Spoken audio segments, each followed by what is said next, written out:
C'est l'unique centre caribéen d'expression et de mémoire de la traite et de l'esclavage dans la Caraïbe. Le Memorial Act fermera ses portes dès lundi 4 ou 30 septembre et ouverture prévue le 4 octobre. Les chiffres de fréquentation des vacances ne sont pas encore connus, mais c'est une période de grande affluence. Au Memorial Act, on se dit plutôt optimiste et satisfait de cette saison qui s'achève. Marilyn Plaisir, Christian Danquin.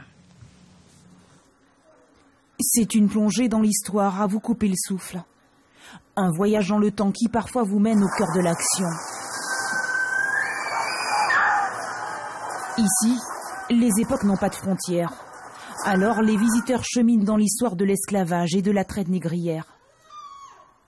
Dans ce musée, esclaves rebelles ou soumis, héros ou victimes, tous passent de l'ombre à la lumière. Je suis même ravie de découvrir l'histoire en fait, parce que vraiment c'est dès le départ, c'est-à-dire qu'on a l'histoire avant Jésus-Christ, on a les différents peuples qui sont venus en Guadeloupe, c'est très intéressant, c'est très instructif. Ça nous permet de réfléchir, de voir ce qui s'est réellement passé. Il y a vraiment une souffrance, quand on est dedans on sent vraiment cette souffrance et c'est vrai qu'on est un peu blessé, on se dit mais comment on a pu en arriver là. Et je trouve que la visite est bien organisée avec les écouteurs. C'est très bien.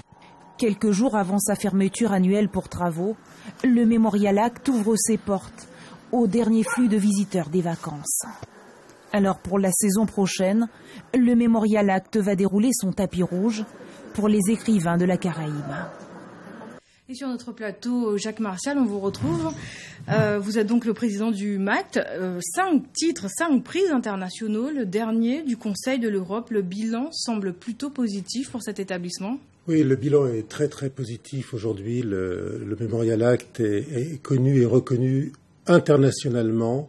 Il est il est en première ligne sur le sujet qui nous intéresse, sur l'histoire de l'esclavage, et c'est un sujet, que ce soit à Liverpool, que ce soit sur le continent africain, qui est en train d'émerger.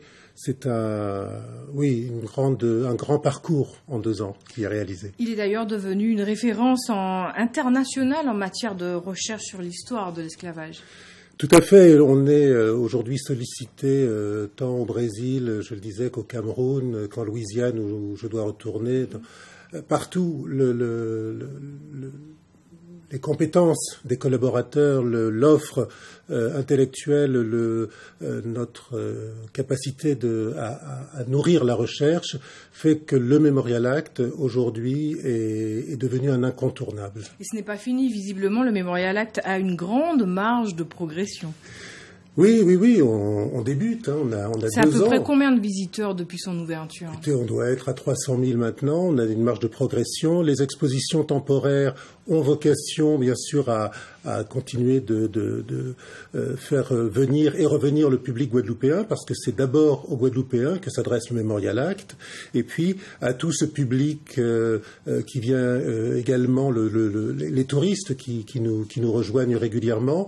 C'est un enjeu pour nous. On voit bien que la progression du tourisme en Guadeloupe est importante, et le tourisme mémoriel est en train, lui aussi, de progresser, justement grâce au Memorial Act, et ce public des touristes nous intéresse, et on va travailler à aller le capter. Mais le Memorial Act doit encore consolider ses moyens. Comment allez-vous le faire? Est-ce avec une diversification des activités? Alors, nous sommes déjà un lieu pluridisciplinaire. C'est un lieu de conférences, sur un travail intellectuel extrêmement important. Le statut juridique est important. Nous sommes, le Conseil régional y travaille.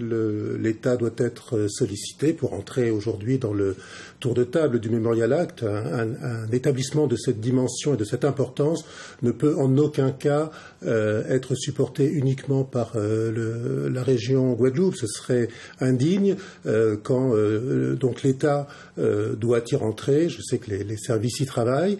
Et puis de notre côté, alors augmenter bien sûr la fréquentation, grâce à notre programmation, et puis trouver de l'argent privé, de l'argent international, des coproductions, des co-réalisations. C'est un travail... Oui, d'ailleurs, avec une ouverture vers l'international, avec des partenariats, vous l'avez abordé tout à l'heure, des partenariats culturels. Tout à fait, que ce soit la République dominicaine, que ce soit le musée de Washington qui était présent ici au mois d'août, que ce soit le continent africain avec le Bénin et le Cameroun, le Brésil qui nous sollicite, le musée de Liverpool.